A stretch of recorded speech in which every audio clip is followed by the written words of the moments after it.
Oi, eu sou Fernando Oliveira, esse aqui é o Defesa Física e agora com mais um vídeo no assunto de termologia. A gente vai entrar agora no assunto de calorimetria, falar sobre calor específico, calor latente, como é que funciona essa troca de calor entre corpos e o que é calor em si. A princípio a gente falou um pouco de temperatura, que é uma noção um pouco básica que é necessário se ter em mente para poder aprender os outros conteúdos de termologia. E agora a gente vai dar um avanço um pouco mais falando de calorimetria. Porque a princípio o que a gente estudou é meio que um conceito individual dos corpos, para a gente ter uma noção da energia térmica deles. Ou seja, energia térmica não é necessariamente temperatura. A temperatura ela meio que indica, mas não é exatamente temperatura.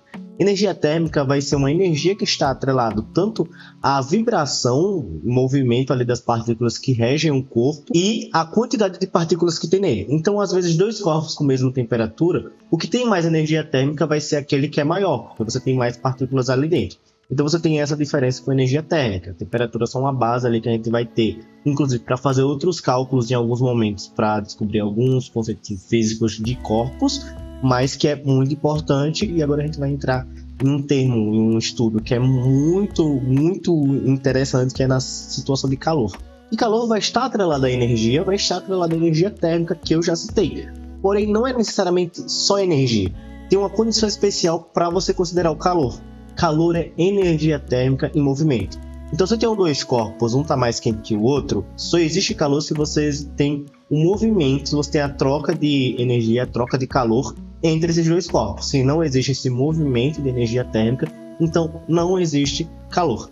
Se você for dar uma pesquisada em alguns artigos de física e algumas histórias um pouco lá atrás, em algumas décadas atrás, você vai ver que, na verdade, você tinha muito a discussão do que era calor em si, se eram partículas específicas que estavam se movimentando ali em corpos, ou se era realmente a energia térmica em calor. Tem várias discussões, o meio científico ele é recheado disso, de várias discussões de desenvolvimento, ideias que vão se aprimorando conforme o tempo passa. Hoje em dia o que a gente aprende no ensino médio é que é a transferência da energia térmica em si, e desse modo a gente consegue entender basicamente como é que funcionam esses comportamentos dos corpos com temperaturas diferentes. Então aqui é possível a gente observar, no que eu estava mencionando sobre a energia térmica, que aqui você tem uma barra de chocolate, você tem uma barra menorzinha, na verdade um pedaço, e você tem uma maior. Mesmo que eles possuam uma temperatura igual, você sabe que por conta da massa, meio que não a massa em si, mas a quantidade de partículas no corpo, influenciar na energia térmica, você sabe que esse daqui vai ter uma energia térmica menor do que esse daqui, que vai ter energia térmica maior, mesmo com a mesma temperatura. Então tem essas duas situações. E como já foi mencionado também, o calor em si é a energia térmica em movimento. Você tem uma barrinha aqui que está sendo esquentada por uma vela ou um fogo, qualquer coisa aqui, que tem fogo aqui, que vai estar sendo esquentado em um ponto, ele vai transferir essa energia desse ponto, porque aqui vai ter uma temperatura maior, até outro ponto, porque a temperatura é menor. E aí você tem o calor sendo deslocado.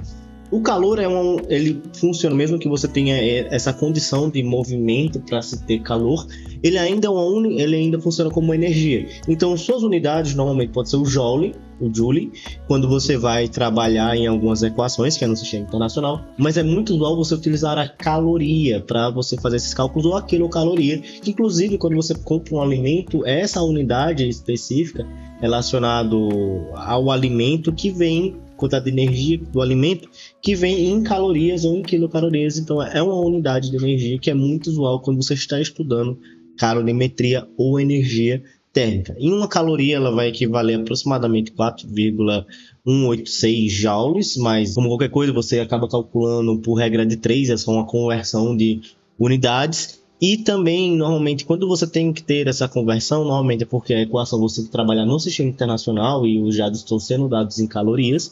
E aqui vai dizer a relação entre eles. No geral, acontece muito disso, porque aqui você está vendo 4,186, mas às vezes vai aparecer 4,2. É tipo o próprio π. Quando você não tem a unidade de π na questão, você utiliza só o símbolo. Quando você tem a aproximação que a questão quer que você dê, ele vai colocar lá bonitinho e você faz os seus cálculos.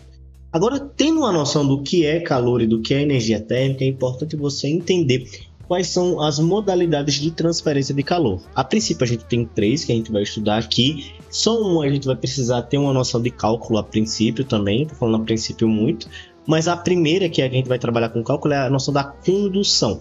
Condução basicamente é você ter o calor sendo transferido a partir da vibração das partículas. A partir da vibração das partículas. E normalmente acontece 99% das vezes em um corpo sólido. Aqui está uma boa representação, que é uma vela, meio que não é uma vela em si, mas é um fogo esquentando um ponto de uma barra, e você vê que por fato dela estar esquentando, você está dando energia térmica, ou seja, você está fazendo com que aquela partícula naquele ponto vibre mais. Você tem uma coisa que você tem, na verdade, várias coisas relacionadas a forças eu não sei se intermoleculares, força entre as moléculas que estão dentro de um corpo, que você tem uma força aqui que vai trabalhar com repulsão e atração, por conta que você tem elétrons, prótons ali, então você vai ter positivo e negativo, e dependendo da distância, você tem um equilíbrio. Mas quando uma partícula vai acabar vibrando muito mais, a partícula do seu lado vai acabar também vibrando muito mais, porque ela vai chegar muito perto, ela vai querer se afastar, ela vai se afastar, e ela vai querer se aproximar. Então esse comportamento faz com que as partículas do seu lado acabem vibrando também um pouco mais, e você tem essa transferência de calor a partir da condução num corpo sólido. Para fazer o cálculo, se utiliza a lei de Fourier, que trabalha com esse fluxo de calor, que tem esse símbolozinho aqui, essa letra grega, que eu acho que é o φ maiúsculo, mas ela é uma equação bem simples que você consegue notar as suas proporcionalidades com lógica básica. Que você vai precisar de uma constante, que é algo muito comum, porque você vai trabalhar com materiais diferentes, então é algo que vai depender do material e a facilidade que esse material vai ter de transferir calor. Um grande exemplo é que metais vão ter essa constante de condutividade térmica maior do que, por exemplo, a madeira, porque se você vai cozinhar alguma coisa, você deixa uma colher de metal e uma colher de madeira, se você for pegar no canto da colher de metal, você vai ver que ela vai estar muito quente, porque o calor está sendo conduzido muito melhor do que se você pegar a colher de madeira. Então você sabe que a condutividade térmica de um metal é maior, consequentemente esse casinho aqui vai ser maior. Vai depender da área, porque se você está aplicando calor aqui, quanto maior a área do ambiente que você está colocando calor, mais fácil vai ser dele se propagar, porque você vai ter uma área muito maior com a temperatura diferente. Vai depender da diferença de temperaturas dos cantos, ou seja, você tem uma temperatura A aqui, uma temperatura B, o módulo delas, e quem não está trabalhando necessariamente com sentido, você tem que saber que vai do corpo mais quente para o corpo mais frio, mas aqui a gente trabalha com módulo para fazer esse cálculo do fluxo em si, é um fluxo de energia. E nesse caso aqui, pela lógica, né? Porque se para ter calor é uma transferência de energia, você precisa ter diferentes temperaturas em cantos diferentes. Obviamente, na equação, essa diferença de temperatura vai acabar influenciando nesse fluxo. Ou seja, se você tem uma temperatura absurdamente grande num ponto e uma temperatura absurdamente pequena no outro ponto, essa diferença de temperatura vai fazer com que a energia ela se propague muito mais rápido, você tem um fluxo muito maior de energia do que se você tivesse temperaturas amenas em um ponto e outro, porque ela ia se propagar de uma maneira meio frouxinha. E você depende também inversamente, dessa vez, do comprimento, porque quanto maior a distância das duas quantidades de energia ali, das duas temperaturas diferentes, então, consequentemente, você vai acabar tendo mais dificuldade de transferir energia, você tem um fluxo menor. Então, a equação se traduz nisso. Tem uma constante que depende do material, você multiplica pela área da seção do que a gente está trabalhando, claro que numa situação perfeita, que a gente tem uma figura geométrica bonitinha, você tem a diferença das temperaturas, o módulo delas, e você divide pelo comprimento. Agora, outras formas de transferência de energia, a gente tem, por exemplo, a convecção. A convecção não vai ser mais um sólido em que as partículas estão meio que se movimentando, fazendo aquele movimento de vibração e interagindo com as outras, mas é quando o próprio meio acaba se deslocando por conta da diferença de temperatura. Um ótimo exemplo, e inclusive vai dar uma boa dica para vocês do funcionamento tecnológico, que é o funcionamento do ar-condicionado ou do aquecedor. Você pode perceber que o ar-condicionado fica em cima, normalmente, dos lugares onde ele tá, dos cômodos onde ele está posto, e o aquecedor ele fica embaixo. Por quê? Porque quando você tem ar quente, o ar quente ele acaba sendo menos denso que o ar frio, porque ele vai acabar se expandindo e o ar frio ele acaba se contraindo. Então o ar quente acaba sendo menos denso. Então quando você tem um ar-condicionado na parte de cima, falar no céu, já estou estranho. Quando você tem um ar-condicionado na parte de cima, ele vai esfriar, ou seja, ele vai condensar aquele ar que está ali em cima, vai deixar mais frio, ele vai ficar mais condensado e ele vai acabar descendo porque a densidade dele vai ser maior do que o ar quente que está embaixo. Então você tem um fluxo de energia que está acontecendo ali, onde o ar frio desce e o ar quente sobe, diferente da música que fala que o de cima sobe e o de baixo desce. Agora aqui o ar quente vai acabar subindo e o ar frio vai acabar descendo.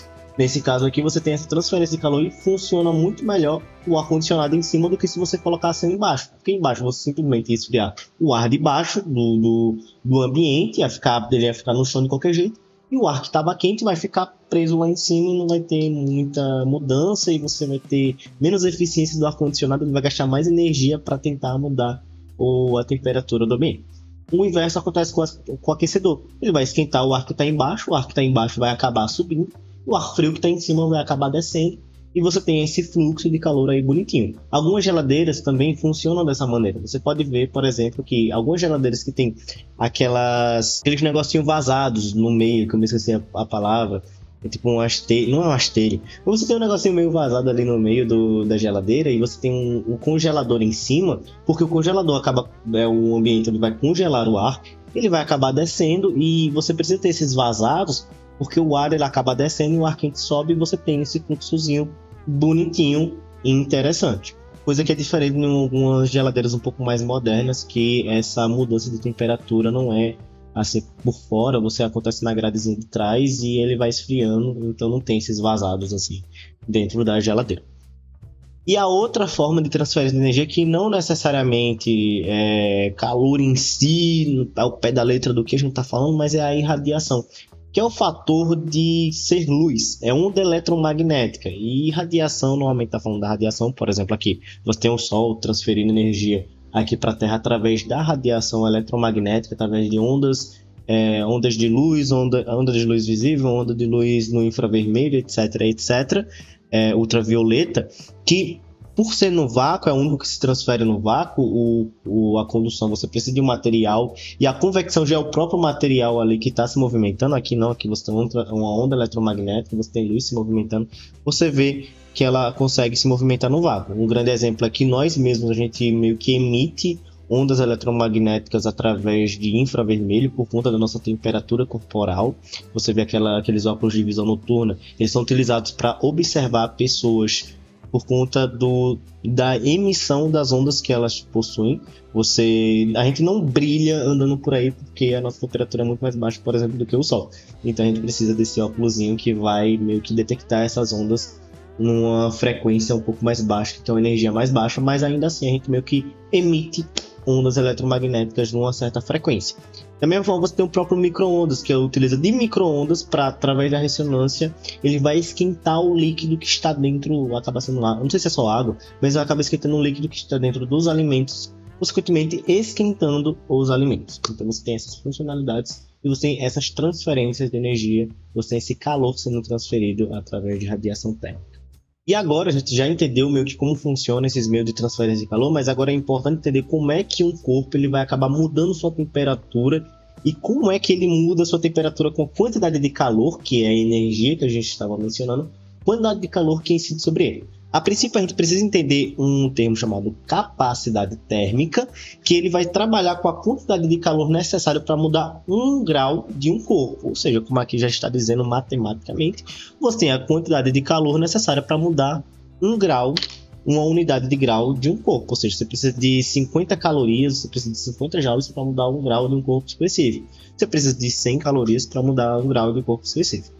Mas dessa capacidade térmica, a gente vai tirar outro conceito que é mais importante, que a gente vai ensinar numa equação muito conhecida, que é o calor específico. O calor específico vai ser a capacidade térmica por massa, ou seja, é a quantidade de calor que você precisa para mudar 1 grau da massa, 1 grau de uma unidade de massa de um corpo. Ficou muito matematiquês, talvez, mas eu vou dar uma explicação. Você tem 1 grama de água e você tem 100 gramas de água. Para você aumentar a temperatura de 1 grama de água, é muito mais fácil do que você aumentar uma temperatura de 100 gramas de água. Você tem esse cálculo que você vai descobrir o quanto de calor é necessário para você fazer essa mudança de temperatura. Você pode fazer esse teste aí na sua casa. Você pega um micro-ondas, se você tiver, você coloca um copo de água com pouca água, bota uma quantidade de tempo e você bota um copo de água cheio. Você vai ver que o copo de água que tem menos água, ele esquentou muito mais do que o copo de água que está cheio, porque você precisa de menos calor para fazer isso. E aqui a gente meio que vai calcular bonitinho quanto é que você consegue, porque a matemática disso é que o calor específico vai ser a capacidade térmica pela massa, e substituindo a gente tem a quantidade de calor pela variação da temperatura multiplicado pela massa. Fazendo uma mudança ali bonitinha, passando multiplicando de um lado, diz que o calor, ou seja, o Q, vai ser igual a massa vezes o calor específico multiplicado pela variação da temperatura. Ou conhecido normalmente para você decorar equações é o Q macete, QMC, e aqui deveria ser um ΔT, mas eu costumo utilizar o Δθ por conta do livro tópico de física, então deixa mais bem. Mas aqui você tem uma equação que diz quanto de calor é necessário para você mudar uma quantidade de temperatura de uma quantidade de massa de um corpo. Aí você pergunta quais as unidades que eu tenho que usar nessa equação. Agora vai começar, você não precisar utilizar, não só agora, mas normalmente é nesse momento que você começa a não utilizar só a unidade do sistema internacional. E como é que você sabe se você vai utilizar joule, se você vai utilizar caloria? Qual é a variação da temperatura que você vai acabar utilizando? Qual é a massa, se você vai utilizar quilograma ou grama? Isso daqui você vai descobrir pela equação, também pela equação, você vai descobrir pela própria questão. Porque na questão ele vai te dar um calor específico, que ele depende de material para material. Ou seja, a água vai ter uma quantidade de calor específico, o gelo vai ter uma quantidade de calor específico, um pedaço de carne vai ter uma quantidade de calor específico. Você tem diferentes calores específicos para diferentes corpos, é algo do material. Então, a partir desse valor, ele vai vir com uma unidade de medida.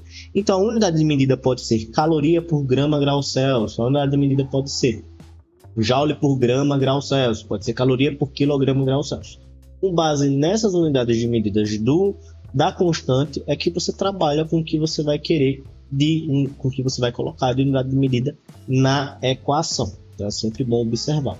E na variação de temperatura, inclusive uma dica, é que a variação da temperatura do Kelvin para a variação de temperatura do grau Celsius é de 1 para 1. Ou seja, o quanto de variou de Kelvin é a mesma coisa que quanto que variou para grau Celsius. Então, se você tem uma variação de temperatura em grau Celsius e a constante está lá em Kelvin, você tem a mesma coisa. Você tem a mudança de temperatura em Kelvin e você tem a constante em grau Celsius, essas duas mudanças de temperatura, elas são iguais. Normalmente vai estar em Kelvin, porque Kelvin, mesmo que eu estava falando de não utilizar o sistema internacional, o Kelvin nas temperaturas é o mais utilizado nas equações por ser uma unidade absoluta e para evitar você acabar muitas das vezes dividindo por zero, porque você vai ter o 0 graus Celsius e você coloca ali, não dá muito certo não. Então você vai ter o Kelvin porque é melhor de se trabalhar por essas questões e N outras questões que eu não vou me aprofundar aqui. Mas normalmente para conversão pode aparecer uma variação de temperatura em Fahrenheit, pela questão, por você ter aprendido a fazer essa conversão, etc, etc. Você vai lá e faz essa mudança.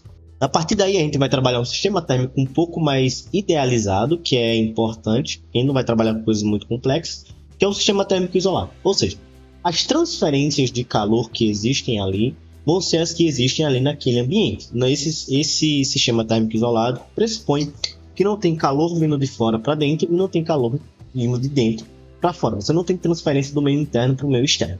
Essa é a parte importante. E aqui você tem uma equação matemática que talvez seja um pouco difícil de ver dependendo do seu arcabouço matemático, mas aqui só está dizendo que se você tem um sistema térmico isolado, a quantidade, o somatório, ou seja, a quantidade de calor que está sendo cedida ali dentro, ou seja, você vai ter dois corpos. Você tem um corpo A a 20 graus Celsius e você tem um corpo B a 40 graus Celsius e eles vão transferir calor nesse ambiente isolado. O fato deles estarem em temperaturas diferentes vai fazer com que eles transfiram calor. Essa transferência de calor vai dizer que, se o sistema é isolado, a quantidade de calor cedido, ou seja, somatório, porque podem ter outros corpos aqui com temperaturas diferentes. Os com maior temperatura vão ceder calor para os com menor temperatura. Essa é a regra aí do universo, muito importante. Eu vou mostrar só com dois aqui para ficar mais fácil de entender. O somatório, ou seja, a quantidade de calor que esse corpo B aqui, ou seja, o Q macete, ou seja, o M do corpo B vezes ao calor específico do corpo B vezes a variação da temperatura do corpo B. Tem que ser mais a quantidade de calor do corpo A, ou seja, somatório da quantidade de calor que foi recebida pelo outro corpo. Nesse caso aqui desse exemplo, é o corpo A. Ou seja, o somatório desse somatório vai ser igual a zero. Resumindo, o módulo da soma vai ser igual. Então, a massa de B vezes o calor específico de B vezes a variação da temperatura de B vai ser exatamente igual a massa de ar vezes o calor específico de ar vezes a variação da temperatura de ar. Que no final a variação de temperatura pode ser diferente? Pode ser diferente, mas o importante é você ter uma temperatura final igual para que o sistema térmico esteja em equilíbrio. Essa é a parte importante, eles sempre vão acabar transferindo calor até que você tenha uma temperatura final que seja igual dos corpos, aí você cessa a transferência de calor. Mas essa é a parte importante. Aqui não vou me aprofundar tanto no calorímetro, mas é simplesmente um sistema meio que isolado que pode não ser idealizado na questão, e a partir disso você vai ter que considerar a troca de calor com o próprio calorímetro, ou quando ele é idealizado é só é como se fosse uma garrafa térmica em que você tem as transferências de calor ali dentro, e é uma garrafa térmica perfeita, mais que um Stanley, que não vai deixar que tenha transferência de calor entre o que está ali dentro e o que está fora. A partir disso é importante também entender como é que funciona o calor latente, porque o calor específico ele trabalha com a noção de uma mudança que você está vendo. Por que você está vendo? Porque tem a alteração da temperatura, e a alteração da temperatura você consegue ver. O calor latente se trata de um calor necessário relacionado a uma mudança que você não vê. Ou seja, não existe mudança de temperatura quando você trabalha com calor latente. Existe uma mudança de estado físico. Isso é importante e eu sempre fiquei muito confuso, achei muito da hora quando eu descobri.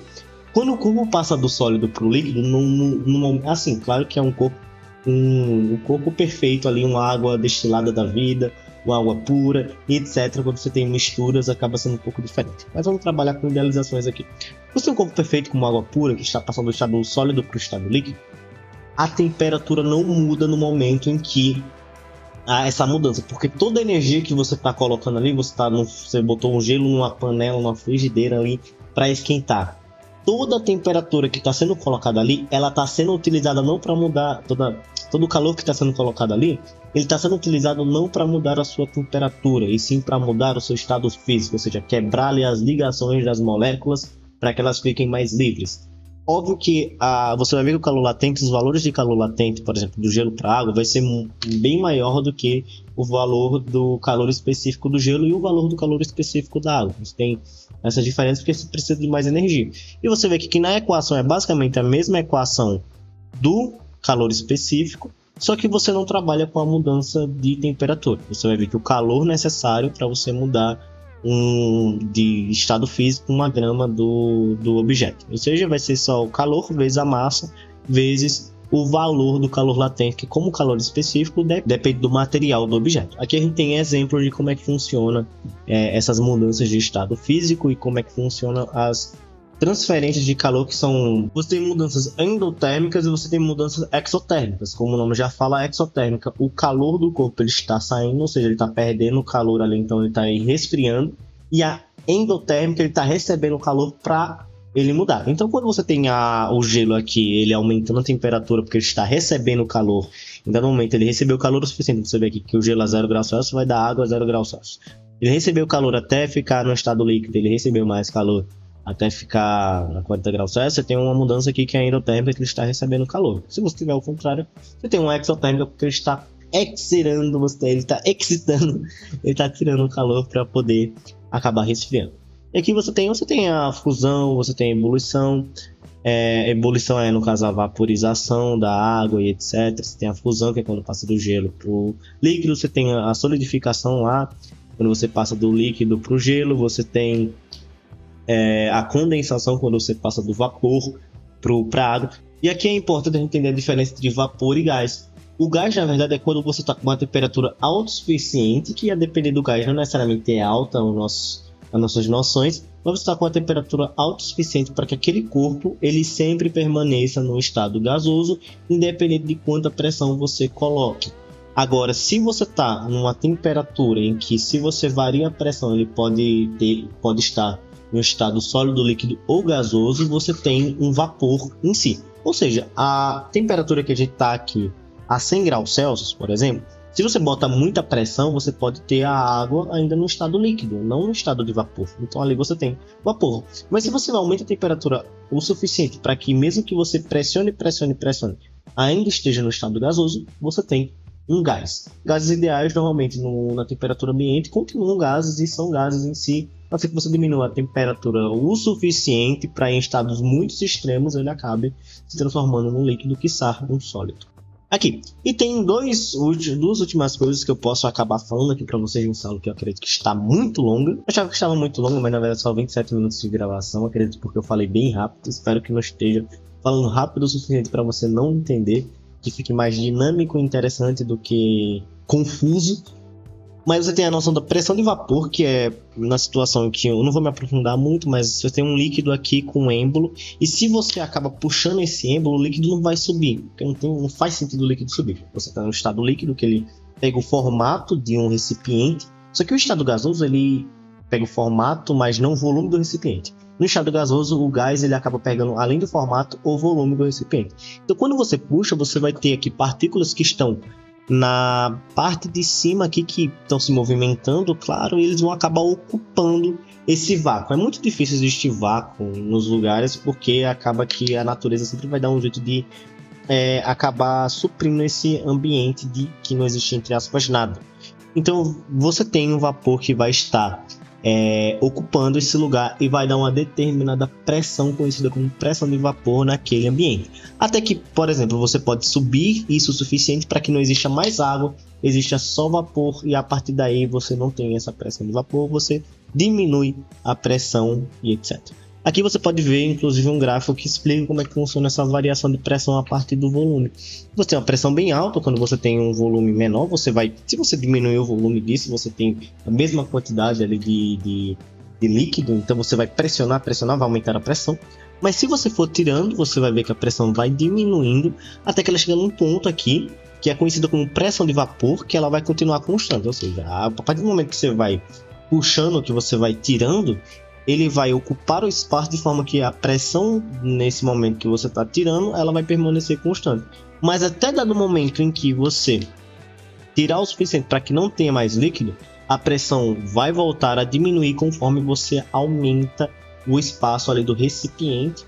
E aí a gente vai trabalhar inclusive com essas mudanças de pressão por conta de volume na aula de gases ideais, que é também interessante e é muito importante para alguns assuntos que vão vir depois, como termodinâmica.